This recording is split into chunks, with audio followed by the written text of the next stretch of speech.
You know, having legendary unarmed attacks is pretty awesome. Shut up. You should try it out sometime. I mean, I hate you. isn't that kind of your thing? Like punching? Shut up! Alright, good. What? Nothing's good. The Shut up. best thing is that's actually just a cup of your tears. They're so tasty.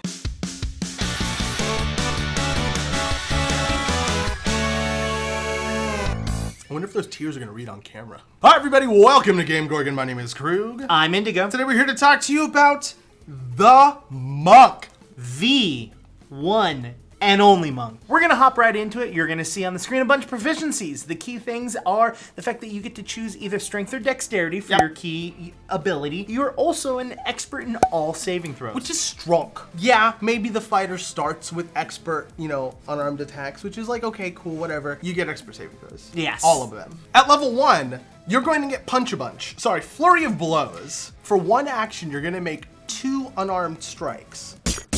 Now, if one of them hits, you're just going to calculate the damage for that hit. Okay. If both of them hit, you're going to combine the damage and then deal that damage to the character. As if it were one single As if it were one hit. The reason for that is to overcome damage resistance. If somebody has damage resistance 5 and you're doing 2 instances of 5 damage to them, you're doing 0 damage. But if you're doing 10 damage to them, you're doing 5 damage. That would have, crippled this ability specifically. Oh yeah, you're just like, cool, I hit you twice, okay, 1d6 each, cool, I did a 3 and a 4, cool, damage reduction 4, cool, I did nothing. Yup! Like a lot of actions that require you to make multiple attacks, not all actions, but a lot of them, you are going to calculate your multiple attack penalty normally. Okay. Your first attack is going to be normal, your second attack is going to be minus whatever it is for your character at the time. You can do things to reduce it, obviously. This action also has the flourish trait, which means that you can only use it once per turn. So you can't just be like, I'm going to attack you 18 times this round because I have a bunch of extra actions and I'm going to use them all for flurry of blows. That's not how this works. You get 1. Even if you just use it the once, you're still getting 4 attacks on your turn, which is still huge. At level 1. Yeah,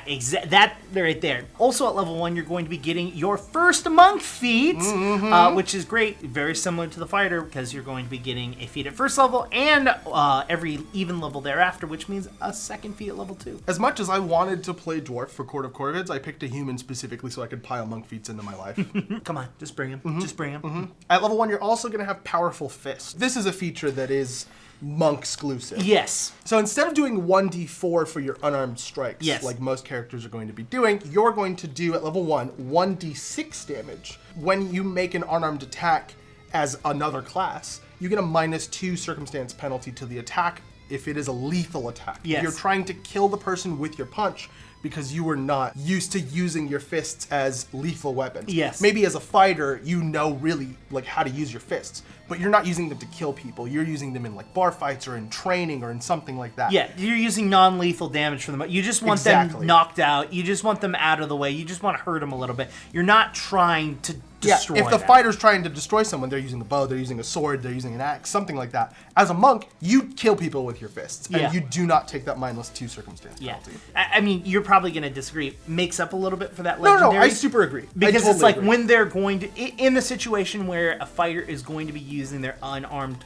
attack in a serious situation, not just a bar fight, but like an actual serious, they're now taking that -2, so they're not doing as well. Yes, agree. Now we're going to be skipping over a lot of the things that everyone gets, ancestry feats, skill boosts, ability boosts, stuff like that. It just feels kind of redundant to go through every single one of them. So we're just going to continue to going over the monk stuff. Yay! At 3rd level, you get incredible movement, which is also called Zoom Zoom Zoom. This is also monk exclusive. This is also monk exclusive. This is going to give you +10 to your movement speed when you are not wearing armor, which you should not be ever. This bonus is also going to increase by 5 for every 4 levels that you have. It doesn't say for every 4 monk levels that you have, it just says every 4 levels. 5 doesn't sound like a lot, but I think it is a lot.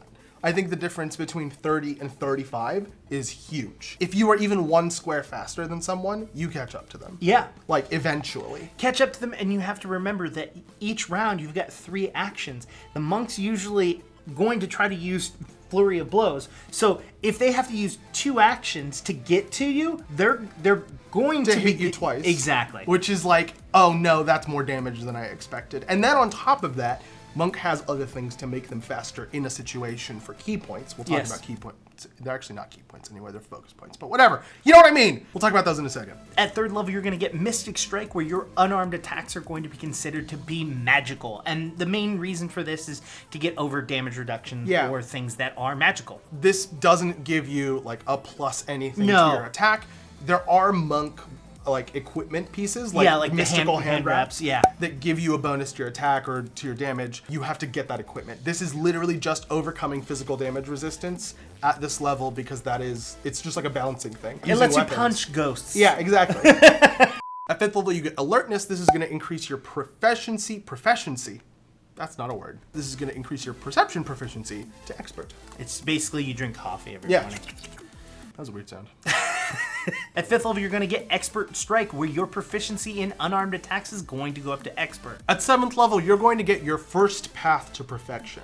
Path to Perfection is basically like a road that the monk walks, where they are picking saving throws to eventually become legendary in. Yeah. You as the monk get to choose which saving throw you want to specialize in, and the rest kind of come up with you, but not as high as the one that you're choosing for your Path to Perfection. They basically don't have to worry about saves. Their saves are super duper strong. Yeah. They are resistant to a ton of effects that way, and it's just so good. It is a choice that you're making. So it's like, okay, great. Am I going to be a reflexive monk? Am I going to be a sturdy monk? Or am I going to be the powerful will of mind? Exactly. You know what I mean? Or you can like do a little bit of each. Like you can be like, oh, I'm going to be a strength monk, but I'm going to be expert in will saves. Exactly. Because I don't want to be punching my allies. Like I'm strong of body and strong of mind. And that's how you play your character. There's so many different roleplay things just based on the combinations of strength, dex, and all 3 saving throws. It's actually kind of good to play like pseudo against type for your saving throws. Like if you want to kind of like mid-max your character, where you're just like,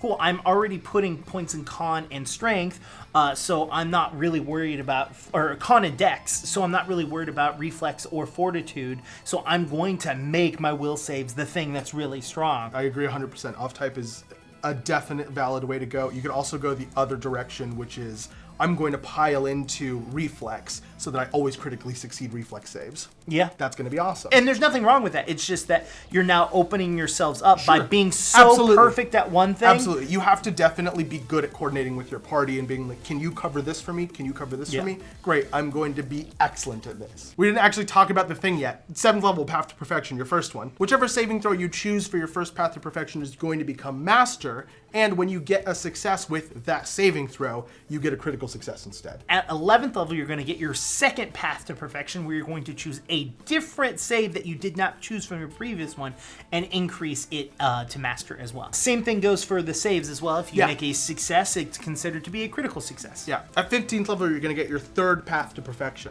Now, you choose either of the 2 saving throws you chose in your first or second Path to Perfection that are currently Master. Yes. And you increase one of them to Legendary. When you roll a critical failure, you get a failure instead. If that failure results in you taking damage, you take half damage instead. You get all of the saving throw features that are possible that we've seen in base classes so far. Success to critical success, critical failure to failure, half damage for that effect. And you're also realizing that even at 15th level, you're looking at an expert, a mastery, and a legendary save. None of your saves are crap. Back at 7th level, you're going to get weapon specialization, where your proficiency is going to determine the amount of additional damage that you get for that weapon. Specifically for the monk, it's unarmed attacks. Yeah, unless you've increased your proficiency some other fucking way.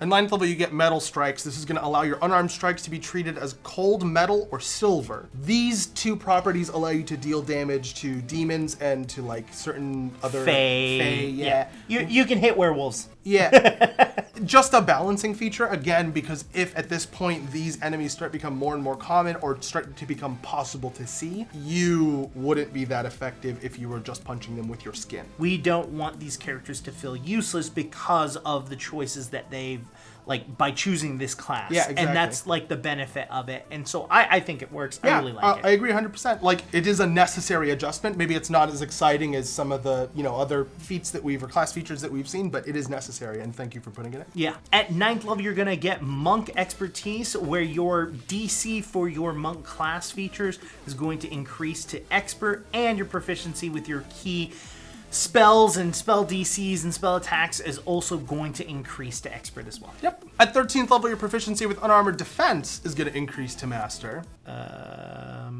I mean, I think I undersold that. Like, if you're a Dex monk with master proficiency in unarmored defense, you don't have an AC cap, you don't have any like encumbrance, or you don't have a movement speed penalty. Your movement speed slowly going up over time is hella strong. Yeah, no, I don't think it's a bad thing. Yeah. No one was fighting you. I mean, I just mehed a little, and I didn't mean to meh. Yeah. It's strong as balls. It's strong. It's 13th level, so, you know, it's a good Dex spot. monks are hard to hit. Yes. Also at level 13, you're going to get Master Strikes, so your unarmed attack and your simple weapon attacks proficiency is going to go up to Master as well.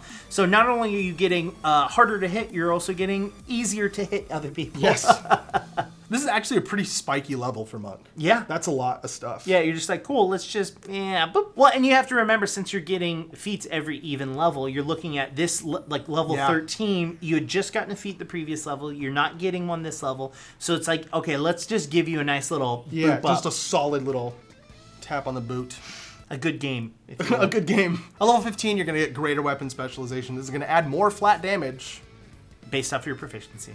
At level 17, you're going to get adamantine strikes. This is going to allow your fists to be treated as adamantine. At level 17, you're going to get Graceful Legend, where your proficiency in unarmored...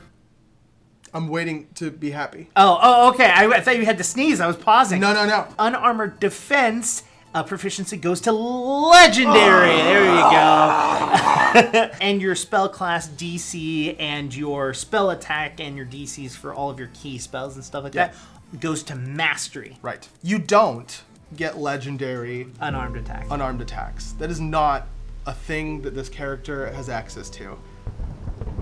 It makes me sad. And I think the community as a whole during the playtest was kind of like, bruh, like, the fuck. And maybe that was just like my little corner of the community. I'd always click on the ones that were like, oh, the monk should get this. Maybe it was just a vocal minority and I was a part of it. But I think mathematically, like, It's a thing. I feel like it makes sense given the features that you have access to and given the fact that your legendary thing is defense. A big thing about your character is attacking multiple times. So if you're just guaranteed to hit every single one of those, that's going to be rough. What are you going to do? I don't know. Maybe go to the 19th level where you get perfect form. Perfect form on the first strike of your turn. Notice this is not the first action of your Yes. turn. So if your first action is Flurry of Blows, it is only the first flurry. Yeah, it also counts if you move on your first action. Like if you spend your first Exactly, action, and then your second action is to strike. Yeah. Exactly. The first strike that you roll less than a 10 on, Yes.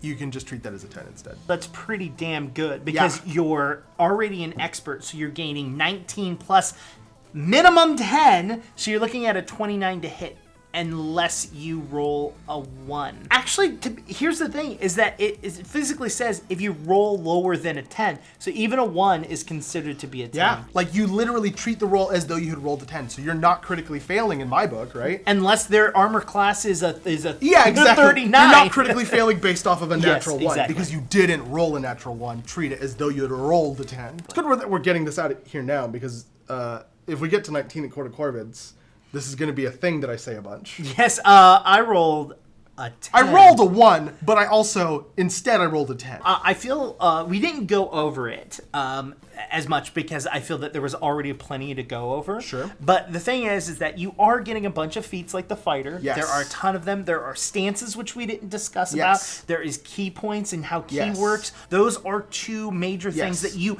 have the option of going into. You'll notice that the other classes that got focus points, we talked about them at the beginning because it was a part of their class. Monk doesn't get access to focus points until you pick your first focus feat. But if you don't pick any of those feats, if you're just going with stances, if you're just going with grappling, if you're just going with like the martial side of the class, you never get access to focus, which I actually kind of like because it is two completely different flavors of monk. There is like the soulful, like I have complete mastery over my ki and like the energy in my body. And then there's the other one who's like, I have complete mastery over my body. This is a temple here, right here. These pecs are the steeple.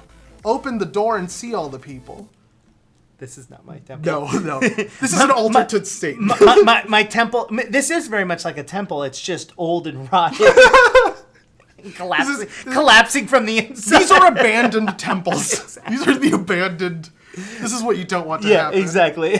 I know for a fact there will be at least 3 monk builds, specifically made by this guy. I'm going to do the grapple monk and the never gonna hit me monk and the monk that is exclusively devoted to just messing with people and not damage. Like the guy who doesn't care about doing damage. If you want to see a monk build in action, starting August 28th at 6:30 p.m. PST on twitch.tv/QueueTimes, you'll be able to watch us playing Court of Corvids, where Krug is going to be playing a monk. Does a 23 hit you? Yeah, it does. Was there an option past that? No, there wasn't. Why don't you go down in the comments and talk to us? Let us know what your monk build is. I want to know what feats that you're choosing. Are you going key? What's going on? And then Stance is fun. Yeah, stance is pretty. You get some pretty powerful stance features in the form of you can combine some stances, which is cool. That's as shit. actually what I'm more entertained about. Is like I know the key spells and I know that, but the stance looks really fun. I'm very interested in seeing builds for the stance. You're going to see one. Perfect. I am looking forward to it. Why don't you head over to Twitter and talk to me? You can talk to me on Twitter at IndigoQT. And you can talk to me on Twitter at CrewedQT. I don't tweet very often, but if you tweet me about Monk, boy oh boy, are you going to get a response. I would say he doesn't tweet, but if you at him, he responds. Oh yeah, yeah, for sure. like legitimately. If you tweet, he's a quiet lurker. If you tweet at anyone about a monk, I'll attack. If it's in my periphery, I'm going to it. I don't care if I wasn't invited. Anyways, after you do that, you can check out all the social media things down here and talk to us. We have been GameGorgon. So I was actually thinking. Oh yeah. Is that I'm very excited about Court of Corvid. Was that even on? Was that on? Oh, maybe I forgot to turn it off. My bad.